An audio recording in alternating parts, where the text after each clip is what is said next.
وعلیکم السلام ورحمۃ اللہ وبرکاتہ۔ عالم کورس اردو میں جیسا کہ نام سے ہی ظاہر ہے صرف اور صرف اردو کتب پڑھائی جائیں گی۔ اس میں قرآن پاک کا ترجمہ کنز الایمان اور اس کے ساتھ جو تفسیر خزائن العرفان انشاءاللہ تعالی پڑھائی جائے گی۔ بخاری شریف کی جو شرح ہے نزہۃ القاری، یہ مفتی شریف الحق امجدی علیہ رحمہ کی ہے، 5 جلدوں میں، یہ انشاءاللہ تعالی پڑھائی جائے گی۔ بہار شریعت فقہ کے لیے یہ مفتی امجد علی اعظمی صاحب علیہ رحمہ کی یہ پڑھائی جائے گی۔ احیاء العلوم کی 3 اور 4 جلد امام غزالی علیہ رحمہ کی ہے، یہ پڑھائی جائے گی۔ اور سیرت مصطفیٰ صلی اللہ علیہ وآلہ وسلم جو کتاب ہے علامہ عبد المصطفیٰ اعظمی علیہ رحمہ کی، وہ پڑھائی جائے گی۔ کنز الایمان ظاہر تعارف کا محتاج نہیں ہے، یہ امام اہل سنت مولانا شاہ امام احمد رضا خان بریلوی رحمۃ اللہ علیہ کا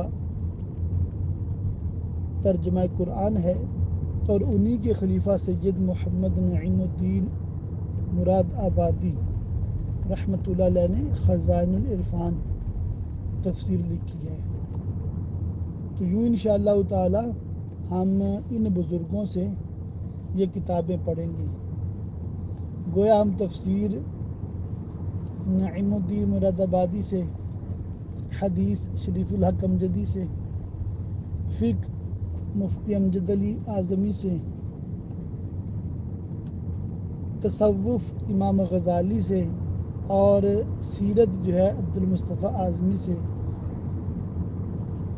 رحمہم اللہ تعالی پڑھیں گے انشاءاللہ تعالی۔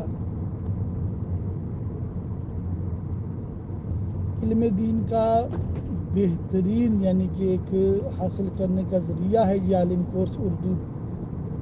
میں تو یوں سوچ رہا ہوں کہ کسی نے درس نظامی کیا ہوا ہو، بھائی ہو یا بہن ہو، وہ بھی اس عالم کورس اردو میں داخلہ لے لے، تو چونکہ یہ کتابیں درس نظامی کا حصہ نہیں ہیں، یہ کتابیں اگر وہ پڑھیں گے تو کئی چیزیں ان کے لیے نئی لازمی ہوں گی، اور نئی نہ بھی ہوئی تو انشاءاللہ تعالی علم میں مزید پختگی آئے گی اور دہرائی ہوتی رہے گی۔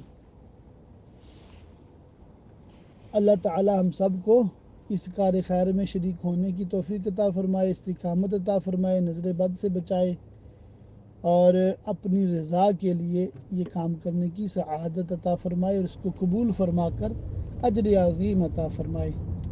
آمین بجاہ النبی الامین صلی اللہ تعالی علیہ وآلہ وصحبہ وبارک وسلم۔